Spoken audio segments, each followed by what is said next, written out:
Nailed it. So, hey, I'm Bob. I'm Jake. And we are Nailed It, the podcast.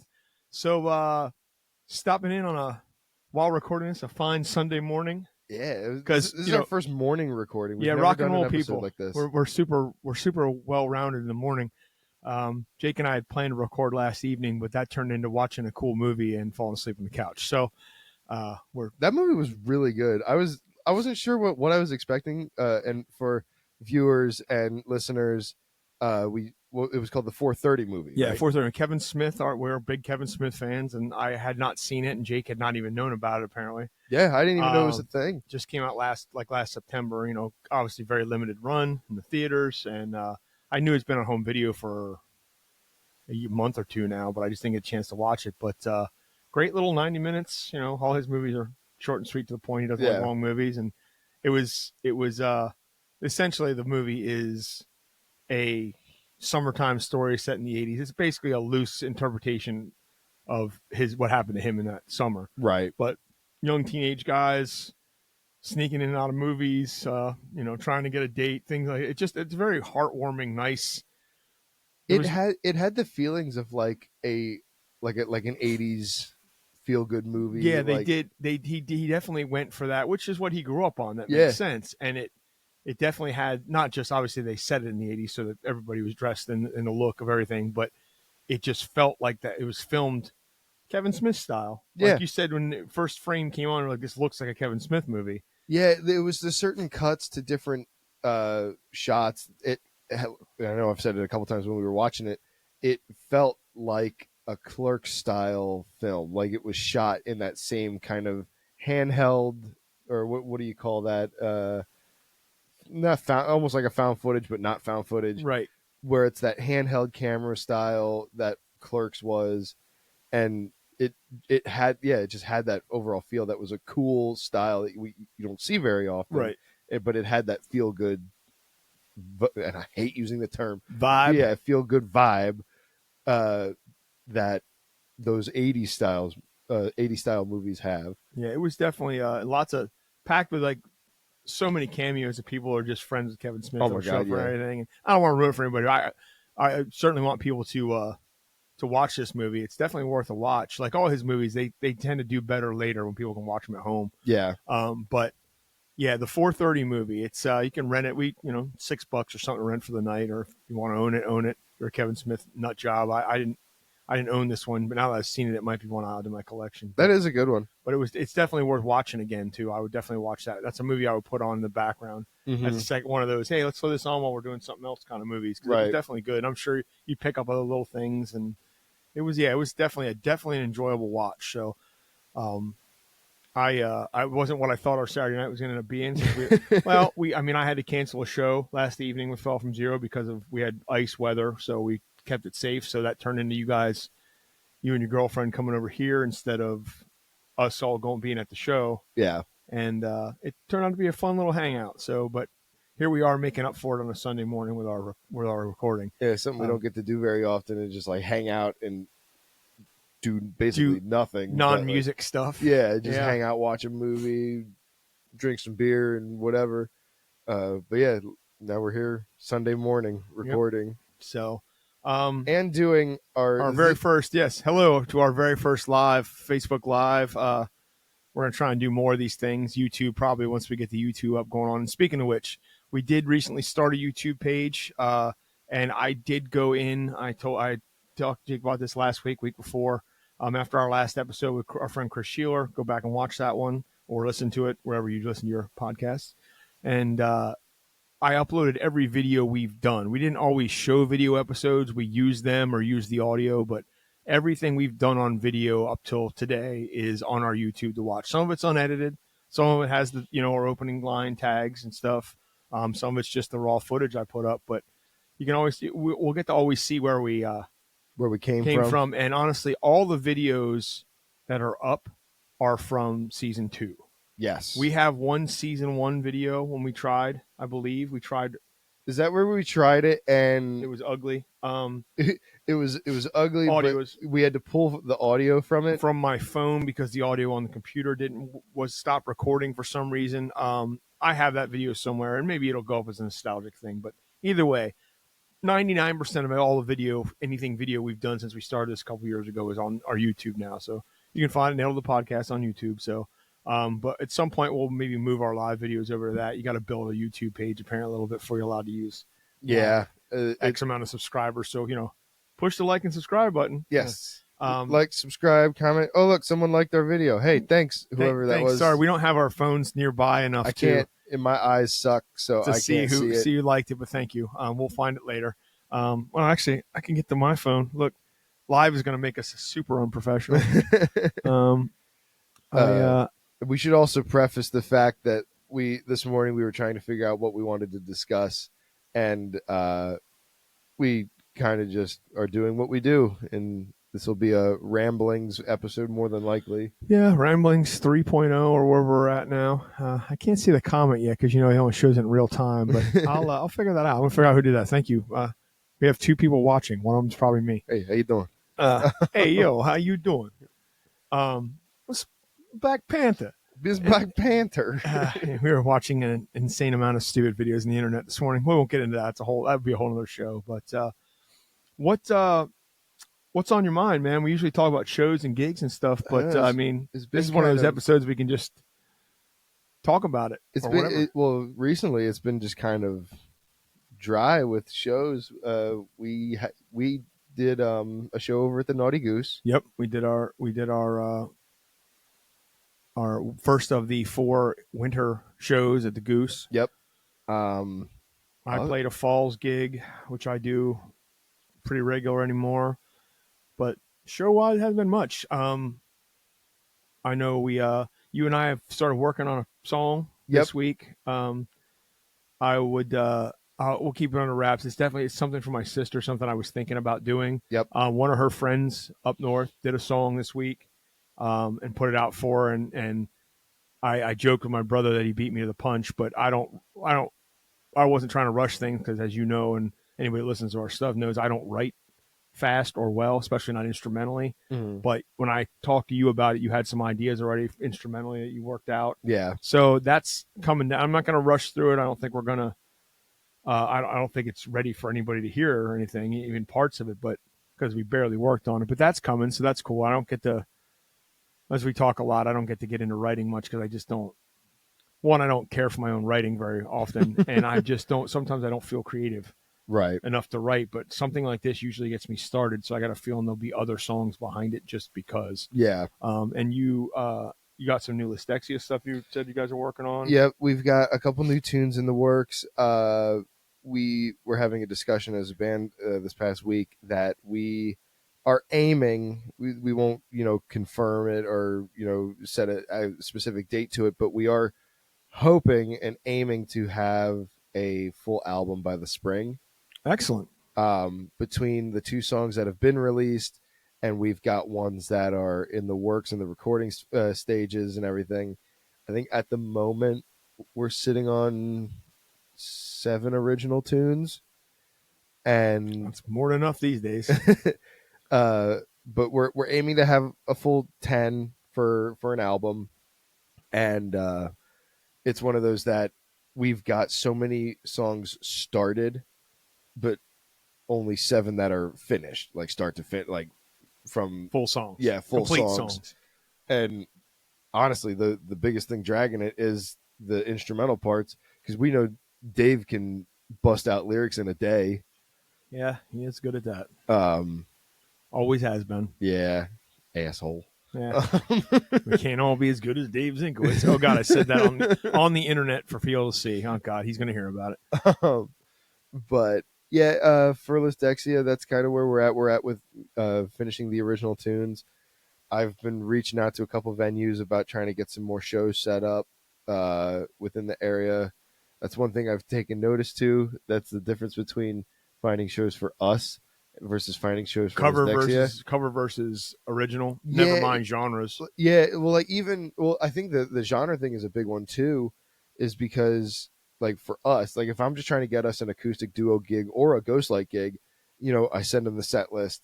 They see the songs, they know the songs, right? And well, yeah. But then if I'm trying to get us into an original venue for an original band, and I'm like, oh, here's to original songs, it's going to be a little bit more of a fight because they got to find a band that'll suit another band that'll Fit the the vibe. bill. Yeah. And it's been a little bit of an obstacle, but we're in talks with a couple different venues and hopefully going to get something set up soon for at least one show. Good. But I'm trying to think some of the other, like some venues, obviously, now that we have Love Drafts moving. Right. We just found out this week that Love Drafts in Mechanicsburg, a good place for shows. They, by their own words, have outgrown the venue and what they're doing, so they're moving to a bigger place in downtown Harrisburg. So I guess they're finishing out February. Yeah. And then I guess they'll be switching any future shows immediately to the new place, the way I understand it. From what they had announced, that's what it sounds like. Yeah, it sounds like it's just going to be a quick transition from one place to the next. So, other than that, I'm still working on some original stuff myself. Between just the Jake Scholl project as well as Big Happy Fast Mother Monkey. I've got a couple tunes for both of them in the works that I'm hoping to have released relatively soon. Some covers I've been working on just for the fun of it because, uploading and releasing covers is a hassle and a half. Yes. Streaming rights and whatnot. Yeah, like copyright laws. Like forever. ASCAP. Forever, like grateful for, because I do all my stuff through DistroKid. And if you do upload a cover, it is a yearly charge to do it. I think it's when I released my All I Want for Christmas Is You cover. I think it's like $10 a year. Oh, that's not much. But then it's on top of like your normal subscription for using DistroKid. But it covers your ass for legal stuff. Legal stuff doing cover, yeah. So like I've done so many different covers, and ones that I'm really proud of and ones not so much, but the ones that I would like to release, I have to really think like, is this worth the $10 I'm going to spend on it? Because, being... Well, is it $10 a year? Yes. Well, I mean, if you do it more than once, then in my opinion, that's probably well worth it. Yeah. But if you only get one cover out, you want to pay $10 for something that isn't yours? Yeah, that's where I'm at. I guess it's with up and down, yeah. It's like, I'm really proud of some of the covers I've done. Like I did a cover of You Wreck Me, the Tom Petty tune. Yeah. Which I absolutely love. And I hate to talk about my own stuff so much, but it's one that I'm super proud of. Yeah, I mean, it's our podcast. I know. Talk about what you I can want. say what I want. Right. But like again, it's one that's spit it out. Are people going to listen to it? Are people going to enjoy it? Aside from me liking my own stuff, and then also putting money into it for nobody to hear it, if that makes sense. Exactly. Yeah, which I know is a big thing on my own part, is sharing it, distributing it amongst social media groups and just my own personal social medias and such. Right. So it's an ongoing battle. If I see a song that I do or like a cover I do is worth it. Right. If that makes sense. But, I've done a couple covers that may work its way into an album or something. I know I was toying with the idea of doing a Wasp cover. Can you see my face, Internet? Can you see it? I mean, no, please go on with your very topical bands. I have a cover that the instrumental's done and my vocals are done for it, but I was doing a vocal. It was going to be a back and forth vocal. It was initially going to be pitched as a Lisdexia idea, but just Wasp does not really fit Lisdexia. No. But I know Mr. Dave Z has a huge love for Wasp. He does. He came from that era. He's an old man. So he's going to be featured on the track, doing guest vocals with me on that. So that one may get released at some point in the near to distant future, unknown. Hey, man. I mean, you have the product, so to speak. You had the time to do so, and yeah. Why wouldn't you? I mean, yeah. Again, I've said many times on our podcast, and for anyone to hear, Your ability to create stuff like that, Mm. like in a couple days' time, blows my mind. So why wouldn't you keep doing it? I mean, in my opinion, if it were me, I'd be doing it. Whenever the mood strikes me, or especially since you fit in trying to write stuff too. Like I just think that's great. I wish I had. Well, I mean, the talent's one thing. I'm not a talented creator, so to Mm. speak. Um, I'm a copycat. I mean, at the end of the day, I do other people's things. I just do them well. That's most of the time, except for that video you showed me earlier. We'll get into that. But I mean, if I could do this stuff, I'd probably do it way more often too. I mean, I'd Yeah. do it whenever I could. I'd certainly look at it as an outlet, but also worth the time, in my opinion, time and money, I guess. Right. So, Uh, there's another thing with like recording or like releasing and recording the songs that I've released and recorded. Um, I've begun to be almost frugal with the songs that I release because I need to be 100% positive with how I feel about these songs. Because before, I used to just record a song and release it. Like I recently went back and re-listened to the first like EP that I released back in 2020, and I absolutely hate them. Like the songs have a purpose, but hearing them or like back thinking back then when I was like these songs are great and I think these can hold up with anybody's songs that are released right now, was thinking very highly of me. well, I mean, self-importance has a place in creativity, but Yeah. also does humbling yourself a little bit. So, Right. which is maybe where you're getting at. Yeah, and now like with the song that I released recently, my song Cyber Shadows, uh that was a song that came so naturally, lyrically and instrumentally, where songs from the first EP, I spent years just trying to write something. Gotcha. Um, So your style has not only improved, but your songwriting, not your style, but your process has gotten easier or yeah, better, so quicker. like the instrumental to Cyber Shadows was written in a night. Like I wrote and recorded that whole thing in one night because it just was something that came out. Well, that sometimes that's the best songs. Yeah. And I know we talked about it on a previous episode of like the meaning and everything behind the song. It was just that was something that I knew about. So like the being basically cyberbullied and just being chased around on social medias by people that are out to get you and stuff like that, Right. because it's things that I've experienced and have witnessed. It was something I knew that I could just sit down and write. And Makes sense.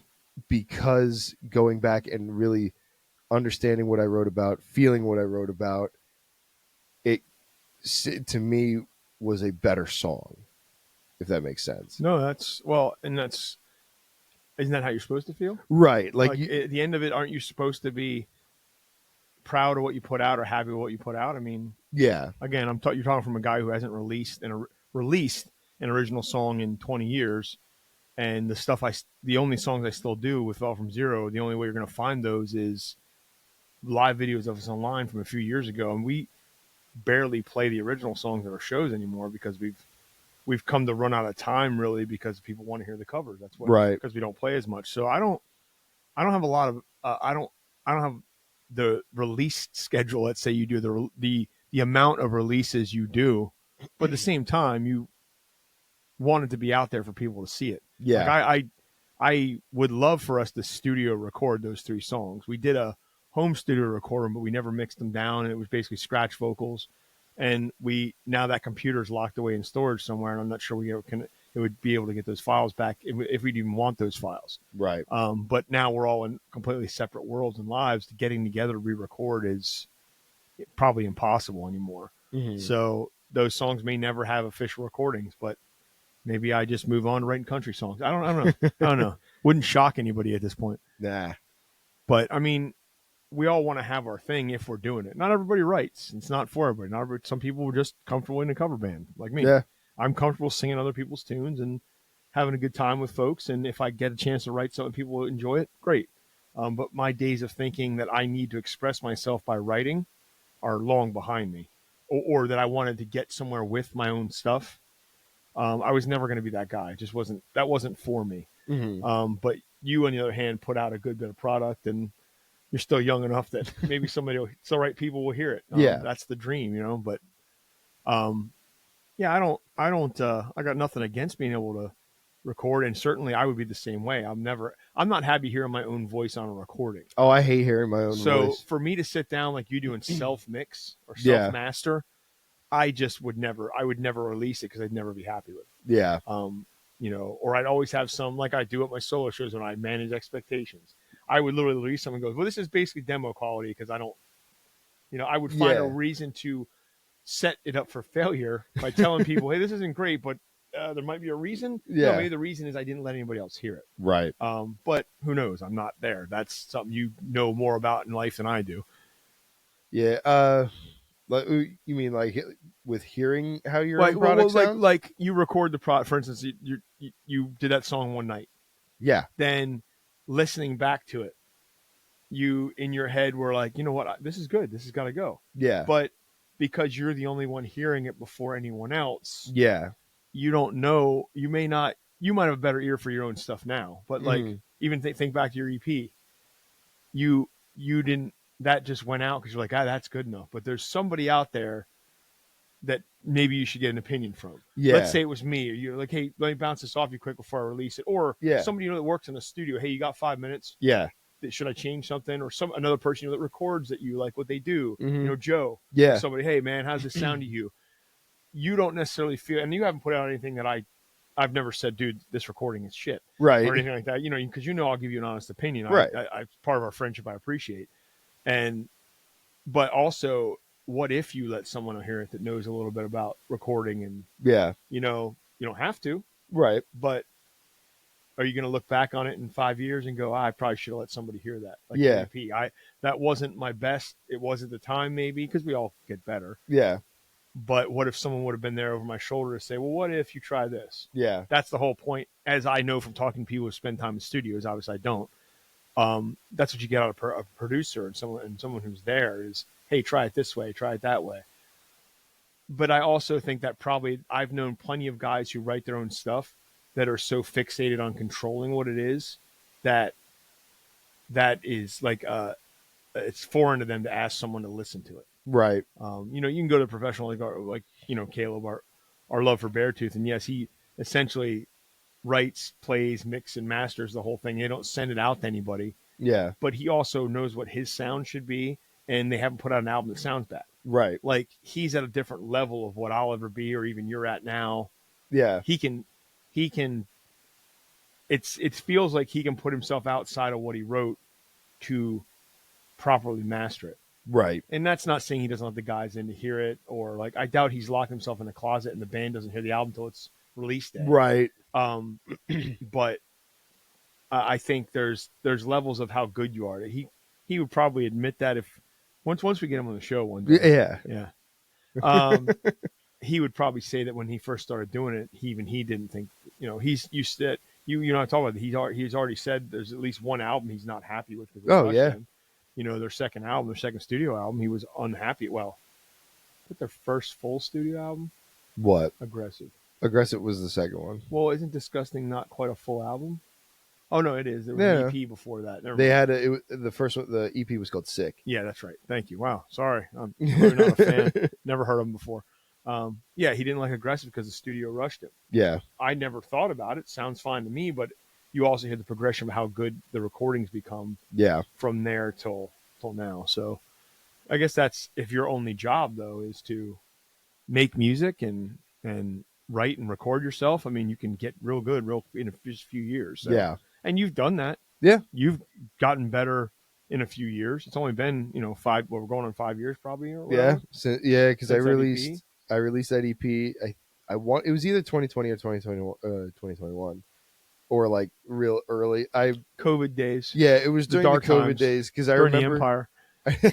I remember writing the lyrics, when I worked, when I was working my factory job, and it was, on third shift. Scribbled them down on a scribbling them notepad, on a on a little napkin. notepad that I had. And I remember, stuffing the paper in my pocket and having to take it home the next day. I remember this is a funny one. I took a notepad. It was like a full notebook that was sitting on one of the desks, like one of the control desks of the machine, and I opened it up, and there was like 2 pages written in the front of it that was just like a couple of notes. I ripped those out and I stuck them on the desk, and I took that whole notebook and I wrote all the lyrics for the first EP in that notebook, uh, which I still have somewhere. It's this little like purple notebook that I then wrote in Sharpie Jake's lyric book, and it it lived in my locker at work, and I would write all kinds of lyrics in there. And like I said, I still have it somewhere. God knows where it is. But yeah, took it right off of a desk at the factory I used to work at. Um, no one ever said anything. No one ever questioned where the notebook went. No Mm-mm. one asked. Don't ask, don't tell. Yeah, I out of guess. sight, out of mind. I Yep, that's guess. right. But yeah, little stuff like that are like the stories that I like to tell of like where I started and Where you're going. yeah, Little things like that. And you remember details that I used to remember a lot of details when I was a young boy. I I used to do that too. I had two things when I was writing. So I had a notebook and I typed everything out. yeah, I'd get stuff, I'd sketch it out. Like I have a pad over there on the desk right now with lyrics for that song we were talking yeah, about earlier. But then I immediately go and I'll type them out even if it's not complete yet, so I can go back to them no matter when I'm at work or wherever I'm at on my phone. yeah, Um, but I would do that back in the day. I had a notebook full. I probably had 30 lyrics. yeah. They were all awful. I've never written a song for my life kind of lyrics, and a Mm-hmm. couple of them we made songs out of my first band. But um, I just I was going through a thing, and I just had all this stuff in my head. I'm like, I never wrote songs for them, right? And they weren't great, and they're still not great. But I was getting it out. But I also did that with covers. Back in the day, back in my day, Back in my day, we couldn't just go on our phones and look up lyrics. yeah, Like internet on phones was still pretty. You had to pay for it, yeah, like extra and all that. So I would listen to songs on. I would put songs on, like if I hear them on the radio or something at work, or I had the CD or something. I would put them on repeat and type the words out yeah, for covers I had to learn because that was the only way you could figure out the mm-hmm. lyrics. You couldn't really go search for them. You could, but it was a whole thing. And I learned. I think that's why I still remember the lyrics to songs from I learned 20, 25 years ago Yep. because I had to type them out. And now that I have my iPad, like I don't have any physical sense memory of writing or typing out the words. Yeah. I just look for them. So I think that's why there's some even songs now that we've been doing a while. I'll forget where the verses are sometimes and stuff because I didn't commit to them like you writing that, grabbing that notebook and writing Yeah. them out. There's so now you can literally just pick up your phone and voice dictate Oh yeah. hell you could do a harmony or a melody if you think you can figure it out. You Yeah. couldn't do that back then. So it's certainly a different way of doing things. The amount of times I've been in like, or not even weird places. The amount of times I've been at work and I've thought of lyrics that I've then used in songs is far more than when I'm just sitting at home trying to write. I can't. That's the other thing. When I think, well, you should sit down and write something, and I guess that's not. I'm sure that works for somebody like Dave, Oh my god. but Yeah. also Dave writes because he's hearing the music. Yeah. He can write to something quickly. Yeah. I don't know how much. I never asked Dave. I have to ask him that he just writes lyrics down, Yeah. or because he'll sit. He's a good guitar player too. He'll sit down and write something with his guitar, even if he uses the lyrics later. I don't do that because I'm not a creative guitar player. I don't know the notes and movement and scales enough. I want to write simple 4-chord stuff that I can. It's going to end up sounding like every other thing I've ever learned. I could, but that's also something you can build on. But I don't know how guys like him just fire it off. Yeah. Because I can't force myself to write. Yeah. I can't. I have to feel it. Once I have something in my head and I start to kind of word vomit a lot. It just comes. I get songs done pretty quickly, or a lot of it done. Yeah. Whether they ever go anywhere, obviously they don't because I don't write anything. I don't put anything out. But when we did the Fell from Zero stuff, two of the songs, one's a kind of a, I don't want to say rehash. That's not terrible. That's a terrible, maybe a reboot, if you will, of an old original I had in my first band that I always liked, and it ended up being brought up a buddy of mine had actually our friend Eric McNeil, Screaming Daisies and Phys Ed. Eric had rewritten the instrumentally back in the day. Like this would be a cool, harder version of this. We never did it, but I had his recording Yeah. and I showed it to the guys, and we basically took the majority of that feel Mm-hmm.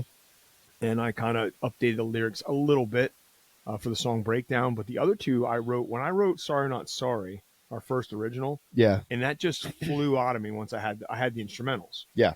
And that flew out of me, and then I wrote Any Questions like a day later. Like I'm like, here we go, and I had some other lyrics for stuff we just never finished songs. But and that happened in the old days. I got one going. I'm like, oh shit, I got an idea here. I got something moving, and then I go years without writing any lyrics. Yeah. I get stuff in my head a lot. I'll get songs in my head, like stuff that make a great chorus or a hook, or just a line in a Yep. song. Because we've talked before, I love clever lyrics. One liners, one clever line in a song could buy me into the whole song. Yeah. But I don't ever write them down anymore. I have now. I do. I try to go to my phone quick and type them in. And I have some broken song lyrics in my phone that maybe someday I'll get back to. But I don't know. I don't even know what I'd want to write. Like I don't know what style I am anymore. Yeah. Obviously, I'm a hard rock guy. Or divorced dad rock. It's probably where my stuff. I love newer metal stuff, and I like old stuff. But I mean, all the stuff we do in Ghostlight. If I wanted to write a '90s alternative song, I probably could. Yeah. If I wanted to try and make a real rudimentary country song, I could do that. Like I could write probably an '80s vibe, pop song. Yeah. Like I know enough about the songs, the genre of songs now, but I don't.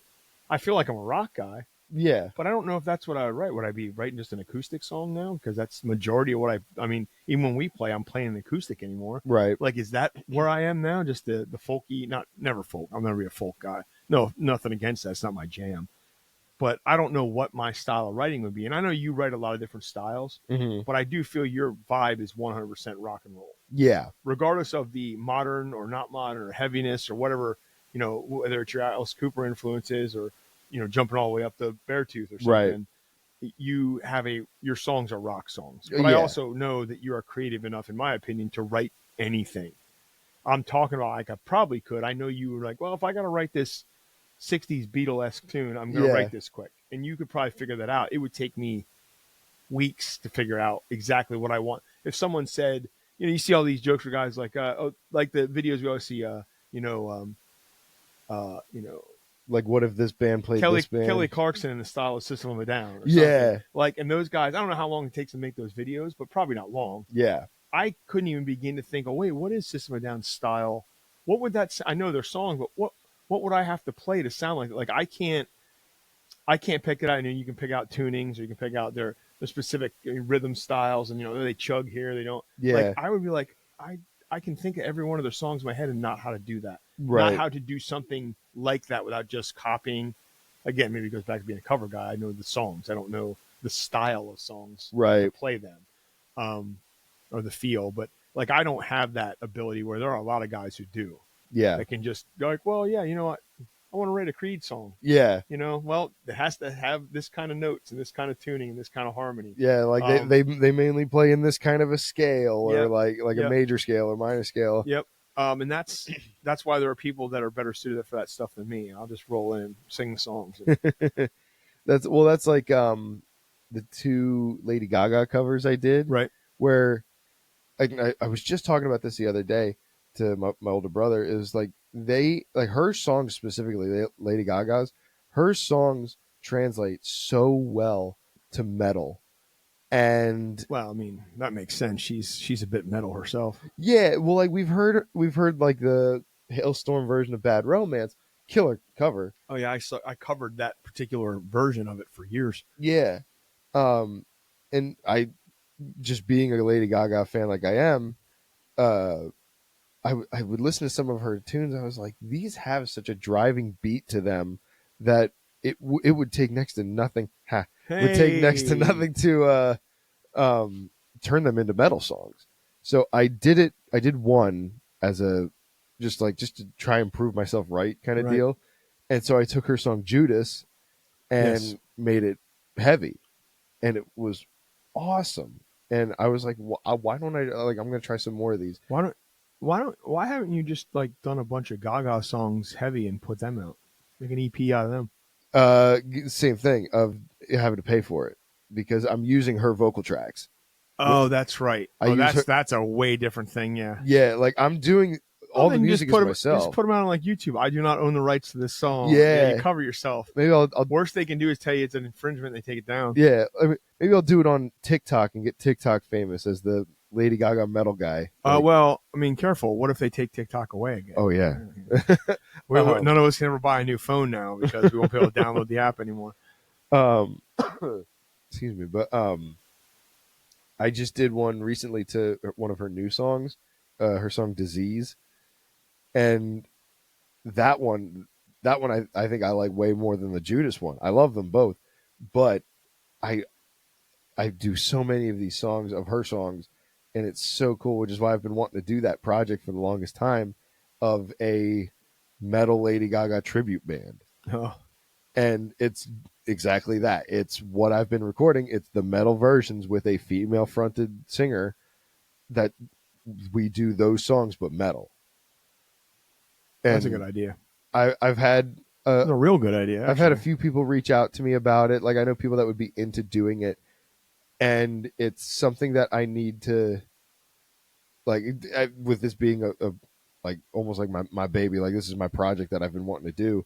I want to be able to find someone that can hold it down vocally, but also be as theatrical as Gaga had like can. you need the stage show. It doesn't work if you're just doing. Right. Well, you're not going to do a Lady Gaga stage show, but you need someone who Right. can have a presence on stage while doing this. Doing Gaga metal, you have to have something going on Yeah. to energetically or visually to back it up, not just the music. Yeah. And Live anyway. you knowing the way I like to perform, I like it to be a show. I Right. want to see the theatrics, and well, I'm obviously like you said, not as theatrical as like an actual We don't Gaga have show. we don't have a budget to talk about that sort of Right. thing in any of our bands. So just having somebody that can hold stage presence and have a feel to them that represents Gaga in a correct way Right. is going to be the tough part because I know people that would want to, bring the project instrumentally to life. And You need that front person, the front woman. yeah, Right? to Obviously, if bring you want it to be to bring it to life, to give it a that's full Evanescence. effect. What's that? Bring it to life. That's Evanescence. It's Yeah. wrong band.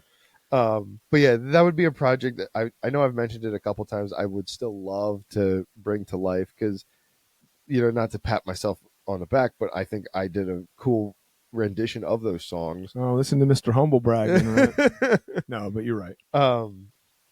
But yeah, I feel like it would be something cool and something different to add to like those the family value tribute shows where just throw it into the first 30 minutes of the day.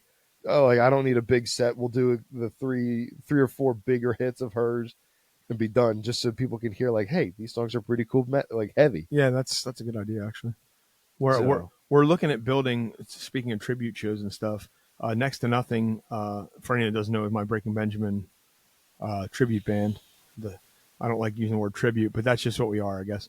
Butt rock, if you ask the right people. It's divorced dad rock. Even Breaking Benjamin uses that hashtag now. We're playing in April. We have a show in April with the guys we met our last gig at Love Drafts, Superstar, the Saliva band. Okay. And they have a Korn tribute opening up tonight. I want to say it's Issues.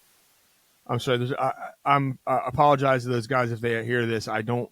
There's so many Korn tributes like that show up my feed now from playing in different areas and states that I always get screwed up on who's playing. I'll have to look it up, but we are in talks with Jen's Rhythm and Brews out in East Berlin. About they want us to do a show. They were looking for one this year, and unfortunately, we just don't have the schedule for it for the rest of this year that we're free. That we can add up, but we're looking in 2026 at least having 2 gigs out there. Yeah. So I'm giving you a year's notice that we probably are going to build a 3-band show out of that. Okay. And if you can come up with this by like January of next year, Yeah. and have it ready to go, the slot's yours. Cool. We are actually going to talk to. There's a local band who I've not seen yet, but I hear a lot of good stuff about Ruinous. Yes. They're getting a lot of. I hear a lot of good things. I hear the singer. I hear she's amazing. I haven't seen them yet. I've been out anywhere that I could go see them, or had unfortunately the time. But she also fronts a Hailstorm tribute. They Oh, did. I don't know really? if they did it one off or whatever, but I Yeah. was under the impression. I know Nick from 717 Entertainment, Yep. unless it's 717. I don't know how he pronounced it. I never heard him actually say it. I assume it's 717 because we're in the area code. Yeah. He's had that for, God, like probably 20 some years, I think. He did. I do remember him raving about them when they were at Love Drafts, Yeah. doing the Hailstorm set. Okay. And that was before I knew that it was the same woman fronting the bands. Yeah. And she has some mutual friends of ours. So I'm gonna my bandmate Craig, my guitar player, next to he said, "Hey, I heard this band was pretty good, and that would be a good fit for us on with the Breaking Benjamin stuff. So let's try and get them on one of the bills for sure. Yeah. If they're still doing it a year out. Yeah. So hopefully we can build. And I'm saying this to everybody without even talking to them yet. Like I don't think the rest of my band doesn't even know about this yet. Yeah. But so hopefully we can get that going. We want to keep them tight. I don't want to play with bands that don't fit the style of Breaking Benjamin anymore. Right. We've been put on some weird tribute shows where everybody was good and we were fine. We did our thing, but we didn't really. The music didn't fit right. Breaking Benjamin fits with certain bands and certain band, in a tribute night, that when we played in Delaware a while back, you'd seen the time, you think of time like having a Deftones band and stuff like that. You'd think that would be a good mix. And I didn't feel like we fit on that bill as well as we should have. So if we're building a show, which the last few years since we played we played 3 times in 2 years, we just were put on a show. We're like, yeah, we want to go play. Yeah. Doesn't necessarily mean we're the band that's supposed to be there because we didn't have control over that.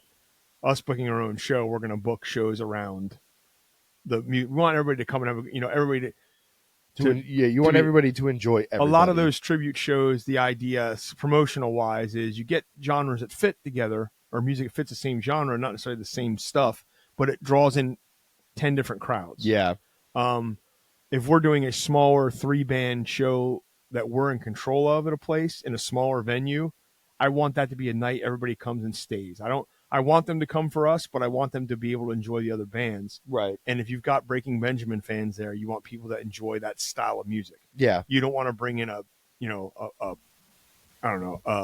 Guns N' Roses tribute or something. Right. Not that people would enjoy that, but those are not the same genre. That's kind of how I don't want much as I love them, I don't want a Limp Bizkit tribute on a Breaking Benjamin show. Right. It's not this. You can lump that new metal era stuff together, but Breaking Benjamin was there, but it never felt like that. They were very more grungy than they were. But anyway, that as much as those people, the age group of fans of them probably would like them together, that's not the fit for us.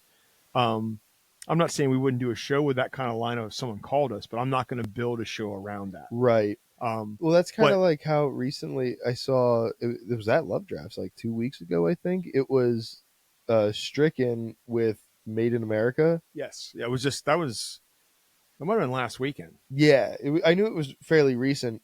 Which I won't say anything bad about Stricken because they're all good. They're good at what they do, and the same thing for Made in America. Now, me not being a huge Iron Maiden I'm fan. not a huge Iron Maiden fan, but even talking to Dave, who, as many of you know, he fronts Stricken, their Disturbed tribute. Very good Disturbed tribute. Even he said, it was a weird mix. Yeah. But he was interested in seeing the girl sing, I guess. He heard a lot of good things about her doing the song. I've seen Made in America, but it was them with a male singer. So I haven't seen them with the female and I singer. have not seen Dave to ask him how it was. I saw him the night before the gig, so I haven't seen him, talk to him since other than text for band stuff. And I'm curious what his opinion was and stuff. But that I'd go see where you're going with that. Mm-hmm. Disturbed and Iron Maiden aren't a show I would pay a ticket to see the actual bands together. Yeah. That's the weirdest thing. So why was that something that doesn't, I mean, I'm sure it probably worked for them. I'm sure people showed up and so on, but I wouldn't have built that together. Yeah. Well, like the one Next to Nothing show that I came and saw you at, where it was, it was a Helmet tribute band. They opened the day up. Helmet. There was Godsmack, Static X, Rammstein. It closed with a Slipknot band. Like, I get what they were doing there. Yeah. But I actually felt like the Helmet band, who we got there and heard them playing as we're coming in, they were good. Yeah, they were good. I missed most of their set. And us didn't fit that bill as tightly as the other bands fit that bill. Right. There was more of a metal vibe with everyone else. Slipknot and Rammstein even Godsmack can float anyway. Godsmack bands work great with Breaking Benjamin. I would play with Godsmack tributes because people still like Yeah, that. that was Or with Realign, wasn't it? Realign, They which were yeah, they were good. awesome. And those are actually the guys that we played with them again last fall in Delaware. And then the same guys are all they're actually the singer I found is in 9 different projects. 7 of Yeah, them I are remember you tributes. telling me that. But they also did there was their first show. They did a Slipknot tribute called Wait and Bleed, and they were I could not believe it was their first gig. Clearly, Yeah, they're all seasoned musicians, but my God, like, but anyway, I digress from that. They do I found out later they do a ton of tribute stuff because that's where it's at. yeah. One of their bands is just a new metal cover band. Oh, so they do it like anything and everything in Anything new because they're new doing it in metal. every other band. I Yeah, believe there's a Linkin Park, Slipknot, Godsmack, Limp Bizkit. Like he went on through all of them. I'm like, you do all of that stuff? Like, good lord! But yeah, that beyond maybe Godsmack being on the fence, and I just and Helmet's very grunge, not metal. yeah, We were not. Breaking Benjamin has some heavy metal riffs and vocals once in a while, but they're not. They're just a hard rock band, yeah, and it was a weird fit that whole day. Like the bands weren't bad.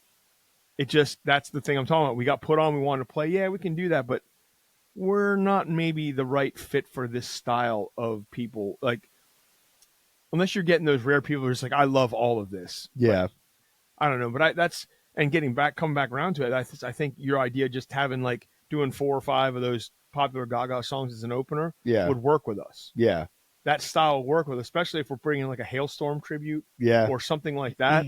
So if you can ever get that off the ground, please keep me in mind. yeah. I might have to do some more digging around to try and really find some like the right female vocalist Right. to really bring that to life.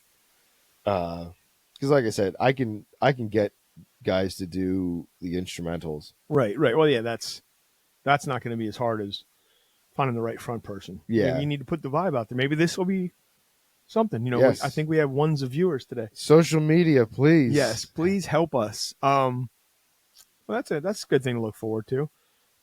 You and you have some songs. Do you have any songs in the pipeline right now? I mean, you always have something brewing, but do you actually have something that's like, oh, I'm going to release it for too long, or nothing at the moment since you just put out? I have one that I have lyrics written for, and I have the instrumental written for. I just have to lay vocals down. It's for Big Happy Fast Mother Monkey Yeah. because I've been in my kick of writing that style recently. That classic rock stuff. It's a song called Wild Man, but again, Oh man, this is going to be like a fucking Motley Crue or Poison song, isn't it? oh yeah, Yeah, I mean, you already did AC/DC. It's all riffage. Yeah, it's called Wild Man, bro. It's either that. It's got to be that or like a ZZ Top blues style song. One or the Yeah. other. It can't be anything else. So I have Wild Man in the works, and another one that we're kind of bringing back to life is my brother and I. We've been wanting to bring back Transylvania for ever since we stopped playing. Every Halloween season, we've been wanting to bring it back, and the first album we did, we went to a studio here in York. We went to a studio in this dude's basement, did it, and it fit the vibe of what we were trying to do. For a guy who doesn't like that word, you I say a know lot. I hate using it. Anyway. But it fit what we were trying to do at the time. We were really trying to go for that horror punk style, like Right. very. Well, that's what your jam was. Yeah, and now because of the band really not being together, because I always say the core of that band was myself and my brother. Right. We were like, why don't him and I just do it together? Like, I'll write or I'll record all the instrumental. We'll bring my brother in to do the vocals, or like I'll do a vocal for a song or two. Right. So we're trying to revisit that as well. And for shits and giggles, I went back and re-recorded and re-engineered my cover of the "What's New Scooby Doo" theme song. We discussed this actually. Yeah. Yeah, and because we always tried to do a theme song for something with Transylvania, because like we did the Munsters. We used to use the soundbite of the Addams Family. We did the Groovy Ghoulies because that was a cartoon that we grew up watching, but nobody knows what it is. You say booties. That's that's an inside joke from watching the 4:30 movie, kids. You have to see it. Lots of old 80s style It's movie Sister Sugar previews built Walls. into this movie. Yeah. But yeah, we did Groovy Ghoulies, and then I was like, let's do What's New Scooby Doo, because it appeals to the younger crowd, because they grew up watching that one, and it's Simple Plan that does the theme song originally. I'm trying to. Oh, sorry. And so I went back and revisited that, and it I think it sounds really cool, and so we're gonna try and do a second album, Cool. but in a different style, in the new way my brother and I want to do it, where we want to go more of just a Halloween rock band, not Rob Zombie, not Alice Cooper, because they both have a very gimmicky style to them. But this is just kind of, we're a rock band, we sing about Halloween stuff, but we're not going to push it on you. Yeah, that's appreciated. Well, like, so, and the thing we compared it to is, there's Halloween bands out there, but they're going to push it on you that they're a Halloween band. And the one that we always referenced was Ice Nine Kills. That they do other stuff aside from Halloween, but it seems like that is their big one. Well, horror. They're a horror Halloweeny. Yeah, they are a horror movie. I mean, their whole thing's around horror. And I think we might have touched on this.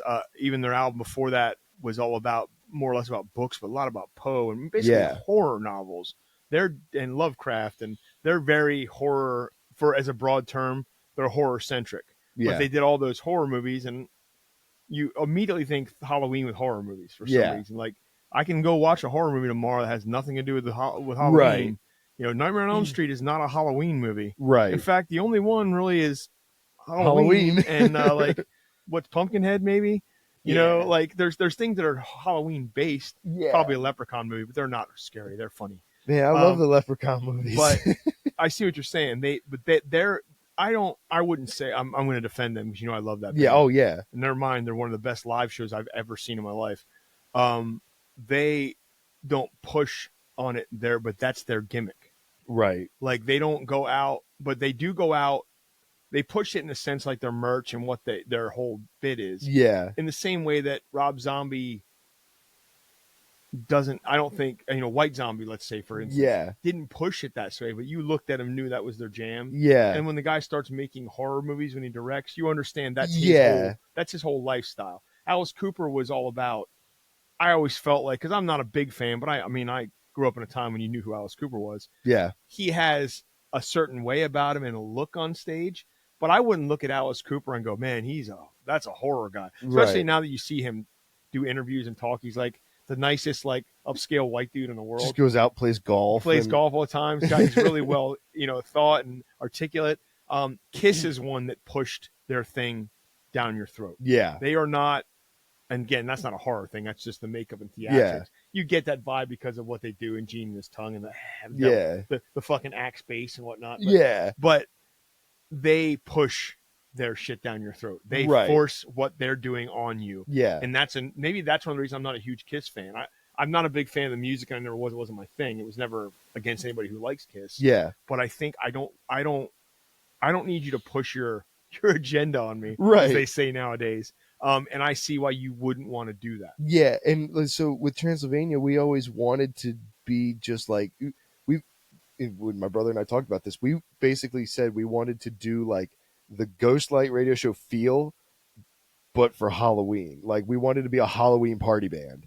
And that's a great idea. And it's songs that people can dance to at a Halloween party is basically how we described it. Because we do songs that we know that people know, like we do the Monster Mash, we do Purple People Eater, Ghostbusters. There's another one that I can't, it's leaving my mind, but we do Little Red Riding Hood by Sam Sham and the Pharaohs. And we've seen it happen where we've played and people get into them, have a good time, and they dance at a Halloween party, right. So we want to bring that back. But you are also, what you're saying is good, because you're not doing like an Ice Nine or something where it's like very specific, but they can do all year round. Oh yeah. By doing horror movies and not just specific to one holiday, you get a longevity of that can be done any time of year, just like watching a movie. But if you're specifically going after Halloween themed things, you're basically we're gonna play from October till maybe the second week in November, And that's exactly what and we that's all did. you're gonna do. That's exactly what we did, and everyone was okay with that because, you know, my brother's a family man. My brother, does what he does with his family, and he doesn't want to take too much time away from the family. And I Well, totally yeah, get that. we get to ages where you kind of have to do that. And at the time, it was kind of the same thing for everybody. Where my brother-in-law had a family, my cousin was just starting his family. The only ones that were like big into the music scene was myself and our drummer Tommy, and Tommy was starting his separate project, and I think I had just joined Nailed It at the time. Okay, So we were okay with only playing October to the first week in November, makes sense. which is exactly what we did. The second year we got together, we played every weekend in October, and then the first weekend in November, and then we were done, and we were fine with that. We got to do a lot of cool stuff. That was my first time playing at Fats, was with Oh, Transylvania. yeah. I played Fats 2 weekends in a row. OF Ditties. Yeah. Well, I can't say Diddy Yeah, I was anymore. just saying, Yeah, phrasing. Yeah, we're gonna get shut down on Facebook as we said. Diddy. But yeah, we did a couple shows that we called it like our mini tour of terror, and we played Scott Church's twice, we played Fat Daddy's twice, we played at the Lizard Lounge, we played at the Racehorse, all in a span of 4 weeks. Not a bad run. Yeah, it was fun. There were a couple. Oh no, and we did Shocktoberfest over in Sinking Springs. Nice. Well, Um, again, that's the kind of band they wanted, those sort of things. yeah, Or somebody'd want to hire for a Halloween party. Now, Halloween party, you run into a different thing of, well, you can't just play Halloween songs, so now we have to have all this other stuff to cover a party. Yeah. You can't just play a set at those right. things. That's why that's why we fit so well doing the bar scene, because we could fit 45 minutes to an hour, Right. and that was it. And because, like, yes, I'm a horror and a Halloween guy and stuff like that, but I don't normally want to sit through 3 hours of just Halloween songs. So we fit that opening slot for a Halloween party. Like, if you're going to have a show where you got two bands playing, it worked. Right. But yeah, so hopefully we can try and get Transylvania to do something maybe this Halloween season. We always say that every year, but maybe this year. It's coming. We're getting there. We got what, 8 months? So Fine. You got time. yeah, we got time. Well, Oh, what was that? Did you see that? Oh, wow. Can you? I wonder if y'all can see that. That's cool. Is that because we did that or somebody just liked our video? No, I think if you do 2 thumbs up, it doesn't. No, it's not. It's not taken. We're doing. This is us discovering technology. Whoa! Oh. We're discovering technology today. Yeah, totally random. Thanks, Facebook Live. Well, cool. We don't have much coming up as a band. We got a couple weeks off. We have a show in 2 weeks. You and I. Yeah. Well, we're doing our 3 times max a year show. Nailed It show. The trio. Oh, you, that's me, right. and Ken are getting together for Gettysburg Rocks, which I assume most of the people who are listening to us or know us know what Gettysburg Rocks is. It's been on a long time. What is the benefit for the Four Diamonds Fund for children's, I believe, children's cancer research out of Penn State. I've been playing some. They do 2 weekends a year. I've been playing. I think I got in on the third one, and I think I missed 1 year that I couldn't play either weekend because of band stuff. So I've been trying. Yeah, because there was that time that you couldn't make it, and that we did a trio where it was me, Dave, and Ken. I mean, some version either fell from zero or nailed it. See you next Friday. We've done some performance of this acoustic. I did it. I realized I did one with Rick when we were doing our thing with the Bob and Dick show. I love doing this because I love to play, and I love the idea of playing to give back. It helps people show up for benefit. Yep. We are playing at Jen Jen's Rhythm and Brews on the 21st. I believe we're on 8:00. I think so. Yeah. There's bands all 6 weeks. Revivals on route for us. I'm sure there'll be a nice crowd going on because of those guys alone. I am excited. The Spiders of Harrisburg. So I used to work with their bassist. Oh, cool. We used to work together over at Chocolate World. So, well, see, I mean, we're missing somebody. Yeah. I'm blanking out. I apologize. I'm thinking of stuff off the top of my head and losing the track. But we're playing that. So that's at Jen's on the 21st. The 22nd, you and I are back in Northeast at the Naughty Goose for the second of our winter shows. It's also my adopted camp daughter, your girlfriend's sister. Yep. Your Taylor's birthday. Taylor's birthday. Her 21st birthday is that week finally. So we're gonna goose her up. It's gonna be fun. That phrasing was weird, but you Yeah. guys know what I meant. So we got that coming. And then Ghostlight's finally, after a month off, we're back on stage on the 28th at New Holland Legion. I just said to Alex on Friday, I said, like, don't get me wrong, the break is nice, but I'm ready to get back on stage. I like and also we're still technically a new lineup. Yeah. We've done 6 shows total with this lineup, maybe About 7? yeah. And then we took a month off, which is just, we were supposed to play last weekend and it got canceled. Unfortunately, the Bourbon Mill out in New Oxford had some issues with the LCB, who I disagree with what they did because of something they did back in COVID. They finally restricted them. They made them shut down for 60 days, no business at all. So our show there has been moved to a Sunday in April because that's the only thing that fit our busy schedule. Yeah. So we weren't supposed to be off this long, but we were. So I don't want to keep doing that. A week or two off in between. I know Jimmy, our new drummer, friend of the podcast, Jimmy Everly, he former guest. Find that episode on our backlog. Former guest and a half. He would like to have some more time off for his kids and stuff. He was willing to fill our schedule, and we had a busy schedule before he joined. But as the year goes on, we have more weekends off in the summertime. That'll be nice. Yeah. We'll acclimate. You and I will find acoustic gigs if we really want to play, but we'll get to acclimate to having a little less of a heavy Ghostlight schedule. But after this break, we're pretty hardcore to May, I think. Yeah. I was just looking at the calendar, and I think it's between Ghostlight and our duo gigs, we have something every weekend up until May. I don't have a full weekend off until May. Yeah. Full weekend. Yeah. I have some Fridays or Saturdays, but May I have a full weekend off, and then I don't have another full weekend off, I believe, until July. Then I don't have something. That sounds about right. So I mean, it's playing. I'm fine with it. Yeah. But we have that. We're playing in Millersville at the VFW for the Conestoga Fire Company. It's a fundraising event. Yep. That our previous bass player Andy set up because that's his fire company. He's local. So we'll actually get to see Andy. I haven't seen him since he left the band. Yep. So we got that coming up. That's kind of rounds out our February, going to March. And then, of course, it's show after show. We did confirm this week we are playing at the York Casino, Hollywood Casino York, on Friday, April 11th. So hopefully we can see a lot of people. We don't get a lot of York shows outside of Burning Bridge. So we've been working on this I've been working on getting this in the casino for over a year. Yeah. So we've got this, and hopefully if we can get the turnout and make them happy, this can be we can maybe one of those rotation bands of the casino. Or the other casinos. We could go play Granville and Morgantown and wherever they want us to. Yeah. So it might be a pretty cool opportunity for us. It is a cool opportunity for us. I'm excited too. It might lead to other cool opportunities. So, and it's my birthday show. I'm going to promote that as my birthday show. Yes, yeah. Shout out to BRP Entertainment and our friend Rachel Rocks. She of many things, including the booking there, and as PA musician, and just generally being a good friend and supporter of local musicians.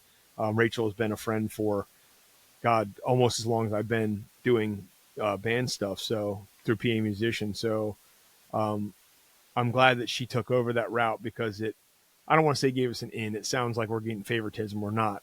I think she just understood the need for changing up some of the bands that they book, like changing the rotation from the person that was doing it before her, and also bringing in more local bands that people like to go see. And we are one of them. We're not doing this because she's like, oh, it's Bob, and it's probably fine. She's seen us. She knows what we do. So very appreciative of that and of the casino for even having entertainment anymore. So we got that coming up. That's probably the quote-unquote biggest new thing, Ghostlight. I mean, otherwise it's all our favorite haunts and all that are coming. So got a pretty busy spring when we get there. Our winter's going to wind down, but February is fixed. We're in Pennsylvania, so it could be winter through March, but if it trends like it always does and mid-March starts getting warm and actual spring hits mid-March, our final part of our winter for Ghostlight is pretty much all March. Yeah. So, but we have other shows and we have acoustic stuff, and you and I are talking about finding other gigs, whether it's solo or maybe if we find duo stuff during the week. We like to play, and I I am going to be in talks with some people. May get us nowhere. Anybody's listening to this can help out. I had a post up on Facebook, on my personal Facebook the other day, about booking some stuff in the Dewey and Rehoboth area. Ghostlight used to play down there when I joined the band, and we skipped it last year because we play a lot in Northeast Maryland. It just didn't make sense anymore. But even if the full band can't play, I'd love to maybe get a. We have plenty of friends that have summer places down there, and people we know would come out. And I'd like to try and get some acoustic gigs down there. I think. Yeah, that'd be a lot of fun. I don't get to go down to the beach much anymore because of shows and having the campground. But even just one weekend or 2 weekends a year or something, whether it's off season or in season, we can go down and you know uh, get some acoustic gigs in, or maybe get Ghostlight back down there for one weekend a year or something. Yeah. So we're working on that. Some other things are always in the fire, like we said, the original stuff, and this song. I'll say for my sister, it sounds self-serving. It's, I guess, more about my sister and her current things going. And for anybody that does ask me, I thank you for reaching out. She's doing fine considering the cancer and where they've diagnosed her. She hasn't improved, and she unfortunately probably won't. Not to bring the end of the show down, but she hasn't gotten worse. She's been stable since they sent her home. She was at the the show we did for her. Nothing's changed, so that is a positive thing. She's still here. She sits on her laptop, does work every day when she doesn't need to work anymore. They just let her because she's really good at her job. But again, to anybody that's been asking how she's doing, if I haven't told you or put it out, she's doing as well as can be expected, and she's still kicking. So she's still doing her thing as best she can. So, but we have that song coming up that I would let's call it a tribute to my sister. Yep. For lack of a better term, which we are, again, her friend Craig did one this week. He put out and had some of her friends on doing some gang vocals basically in the background. Yep. And, the sentiment is great. The idea that she's touched so many musical people that people want to do this. And I had thought about it right away. I should really write a song for her. But again, it goes back to our earlier conversation. I don't write well. And that's why when I brought it up to you, you had some stuff. I knew you'd be there. And you know my sister, and you've gone out of your way to go up and do the benefit and the show for her recently. And just I wouldn't want to, there's very few people I'd even ask for help with something like that, but certainly nobody I'd rather do it with. So I appreciate the help. Yeah. So hopefully that's coming soon. And I say this, have now said this for, I believe we're on our 5th episode in a row. That pickle shot song is getting done, especially if we're in like writing throws. Yeah. It's almost springtime, dude. We have to have this ready for the campground. So we actually have to stop screwing around with this. And once we get this written down, I thought, now that we're getting into the live area and doing videos more, I thought we should play that as a live video. And I was like, but I don't know if I want everybody to hear it until we're ready to release it, and then we'll do it. And also, this live thing's going to work out. We get people to watch.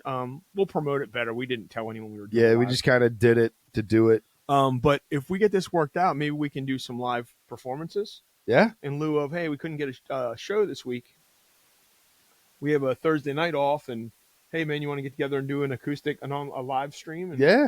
We'll take requests and stuff. Like I see, I use the model of our buddy Dave Gates has a good handle on doing live stream shows and stuff. In fact, he does them at his studio. Yeah.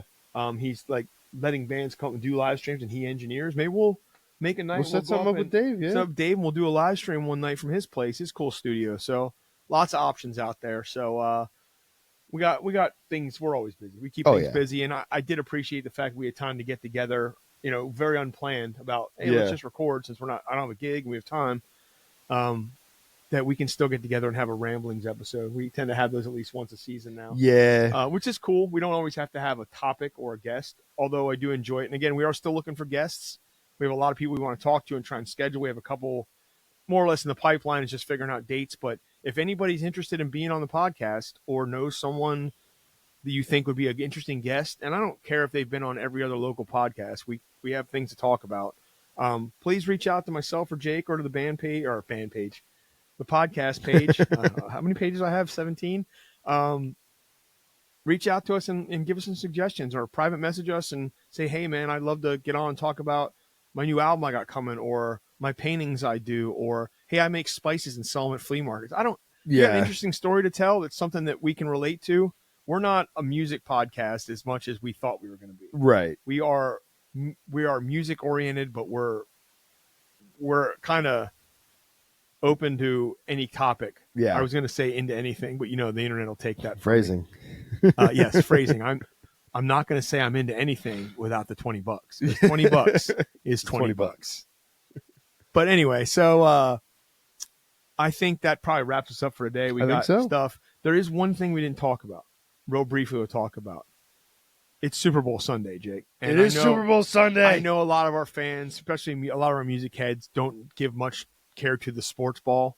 I'm a huge. I'm not just a football fan or a hockey. I mean, I'm a sports fan. Let me sit up so our viewers can see my amazing shirt. I'm a well-known Niners fan. I'm also a hockey fan, Devils fan, Bears. Go Bears. Go Bears. But I am not a Philadelphia Eagles fan. I'm not a Philadelphia sports fan in any way, shape, or form. However, fuck the Chiefs and Pat Mahomes and his slew of refs and every other reason.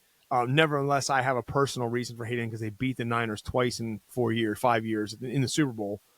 But I will say today, by default, I'm rooting for the Eagles. Go Eagles. I'm not going to say the other one. I'll say it. The second time in my history I rooted for the Eagles when they played the Patriots and they won. So that's good luck for Eagles fans because I rooted for them and they won. Really special. So I just said this the other day to Alex, and she about threw a shoe at me. Last time Philly was in the Super Bowl, Chris Stapleton sang the national anthem, and I said that's why we lost. Because people that know me know my dislike for Chris Stapleton's voice. Well, and who was it that took it away from him? The Chiefs. Yeah. So the refs, the Kansas City refs. But I am actually, for anybody who cares about this or listens to this after the fact, I am a Saquon Barkley fan. I liked him in Penn State. I'm not as huge into college football as I am NFL, but Barkley's it was always an amazing kid. We all knew he was going to go to the NFL. I thought the Giants might actually use him for something, and they squandered him, and he got hurt. And I was just like, this poor kid's never going to get a shot. First year in the Eagles, he all but breaks records. They only kept him from breaking a record because why run him in the last game that didn't mean anything and risk the chance of getting hurt because they needed the playoffs. They didn't know they were going to the Super Bowl then. But it's also his birthday. Happy birthday, Saquon Barkley. And it's Cooper DeJean's birthday, too. Yeah. And I hope he has an amazing game. I hope the Eagles win, if not for anything other than I want him to win a Super Bowl. He deserves it. He deserves and I don't want the Super Chiefs Bowl. to get a three-peat or make any history or fuck those guys. I'm hateful. And Taylor Swift, too. I'm not one of those people like there are people who are saying Taylor Swift ruined the NFL. Oh, I'll never admit that. What? Because she's dating a guy and they show her on TV? The fuck does that have to do with anything? Anyway, but I hope the Eagles win on those two things. I need the Chiefs to lose. I hope the Chiefs lose rather than me saying that I hope the Eagles win. But I want Saquon Barkley to not only win on his birthday, but even as I said to you earlier when we were eating breakfast, if the Eagles have a great game, he has a great game, and they somehow don't win, I'd be awesome if he ended up being the MVP. Yeah. Because the losing team can have the MVP. It's happened many times. Yep. It usually ends up being the fucking quarterback of the winning team, whether they did anything or not. But I hope that's the way it goes. So you won't get me to say that GOBIRDS thing. And I can actually spell Eagles if I wanted to do the chant, unlike the mayor of Philadelphia. Yes. Yes. The Eggless. But I hope that's how it turns out. Obviously, he's wearing his Eagles gear today. I have a girl that works for me, my assistant manager. What up, Tata? I know you're not listening to this. You don't do anything on this sort of thing, but she is almost every day wearing Eagles. She is a hardcore Eagles. So I have some people, obviously living in PA my whole life. I got a lot of Eagles fans, friends, your girlfriend's family. Yep. There are just people that are ecstatic about this. So I hope for everybody involved, it goes the way we all want. Or at the very least, can we have a fair game? Yeah. Like I know it's a hard pull for dealing with the Chiefs, but hopefully we have a fair game and a good game, and it's not a boring blowout or a slow game 3-3. Like, let's have a good football game. At least the Super Bowl. I don't care about the commercials anymore because if I want, I can go on the internet when we're done and watch every Super Bowl commercial before the game's even on. Do you think we're getting any Marvel movie or any kind of good comic book movie commercials? I think we're gonna get. I think we'll get some kind of TV spot for Fantastic Four because they put out that trailer this week, which I hope so. Looks amazing, and I don't even know what the movie's about. Other than I know the Fantastic Four from being a comic book nerd, but it has no business looking that good, which means they know exactly what they're doing. They picked the right actors and they picked the right director. That's the guy that did WandaVision, Matt Shackman. Yeah. And that guy understands the assignment when it comes to this kind of stuff. So I have a feeling it's going to be great. I think we'll get a TV spot for that because otherwise you just had to go on the internet to watch it. Yeah. Like even Disney doesn't have it up to watch on Disney Plus. Like that trailer's not there yet. Yeah. I think we'll see something for a bunch of Captain America stuff because Brave New World comes out next week. I'm going opening night, and there's a lot of people out there that are sleeping on this movie because it's not Steve Rogers, it's not Chris Evans. Why? Unfortunately, the internet's full of why is there a black guy as Captain America because they're racist pricks. Read the comic books. Yeah, Stan Wilson's been Captain America in the comics for probably 20 years now. Going on 15, 20 years. I have like 6 or 7 issues from that run when Mark Waid was writing it. I have issues of that signed by Mark Waid because I love that run. Yeah, it's and also a bunch of people skip because they don't watch TV shows. They skip Falcon and the Winter Soldier a couple years ago. Yup. Where Sam is going through, should he even be Captain America? Does America even want a black man as Captain America? It's got a lot of social commentary, which Captain America should. Yeah. He used to punch Nazis, guys. As I'm staring at the giant picture, Captain America #1, where he's punching Hitler. Yes. Yeah. My room, the angles you can't see here, it looks like, look at these music stuff and a little Captain America thing behind Jake. No, I have a whole wall. It's almost all Captain America and Transformers. Anyway, nerd. But that's coming out this week. But I think we'll see a bunch of TV spots, like probably 2 or 3, I bet, different commercials for that, at least 1 or 2. Yeah.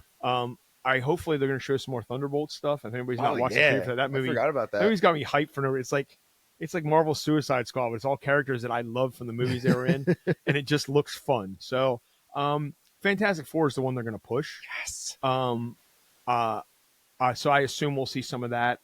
Probably more Jurassic Park stuff. They just released a trailer for that. I didn't watch the trailer yet, but it's a movie I'll watch at home. I like Scarlett Johansson. And we'll get a Budweiser commercial with the Clydesdales. I am very much hoping we see a newer preview for Superman, something different than what they showed us. Without the crooked eye Superman. Did you see that? Oh, it's just they're people. Everybody, I can freeze frame stuff and make it look fun too. There's plenty of pictures that look like they're having a seizure if you freeze frame it right. The internet needs to settle down. But I don't know if there's much else that I'm like, oh shit, I hope they show us this. I like to be surprised when they show us a preview for a movie. Because I love the movie trailers when Super Bowl comes out. It's always a big deal. I like when they show us something that we didn't expect. Yeah. There's been many years where they were like, oh, here's a surprise trailer. We didn't even tell you we were listening. Not like that weird shit they did that year where they had that sequel to something. They're like, here's a trailer for this movie that's coming out. We didn't tell you it was a sequel to this movie. Oh, to one of the Cloverfield movies. Oh. And they're like, oh, by the way, this isn't coming to theaters. It'll be on Netflix tonight at 12 p.m. We didn't tell anybody. They did this trailer like thinking it was going to be some summer blockbuster sequel. And they're like, no, you can watch it tonight. It's never going to the theaters.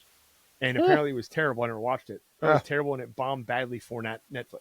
Like, it was a bad marketing. Wow. Anyway, I don't know. And I hopefully there's some funny ass commercials and there's always a good Doritos commercial and shit. So, commercials are going to entertain me more. So, but hopefully it's a good time and how it come for everybody. We're going to a Super Bowl party at one of the clubs. Shout out to Victor Athletic Club or Peoples. But I think it's going to be an interesting evening of football. Yeah. Please let it not be a shit show one way or the other. And anyway, I don't want to get into sports semantics on our show, but just wanted to bring that up because, Eagles fan. Go Birds. My family, my mom's not an Eagles fan. She was rooting for Saquon. He had some somewhat lewd things to say about him, I think, for a 72-year-old woman when we were all together the other weekend. But Grandma Jenny. But my sister and her husband and their kids are all big Eagles fans. In fact, I think I gave my sister a heart attack when I posted on her Facebook that I was rooting for the Eagles. So we're looking for a good time. So, hey, that's probably it, I think, for a Ramblings 3.0, I think. But we will be back probably in a couple weeks. Like we said, we're desperately yeah. Oh my God, we're so desperate. We're trying to do this more often than once a month. This year, if we can. January was just what it was. It was too screwed up to get less than one episode or more than one episode. But Jake and I fully intend to try and do some solo episodes back and forth. Yep. We'll try and check in Facebook Live or TikTok. Wherever you guys can find us, please do. And we'll be back soon, probably I would say sometime before the end of the month at least with a full episode. Hopefully we can get our guest thing working. Yeah. You guys got any ideas for topics for shows or something you want us to talk about or any questions? we could do a whole episode of question and answer if you guys wanted. Stuff you want to know about us, or maybe we never talked about. I'm a size 10.5 wide. If you guys want to buy me anything. You know how many times I have to go to different stores or order my shit online because my feet are too big to order shoes? Yep, yeah, it's rough life, 1%ers. Anyway, so that being said, we're going to go on with our superb Owl Sunday. So for Nailed It the Podcast, as always, I am Bob. I'm Jake. We'll see you guys next time. See ya. Later. Nailed it. There we go.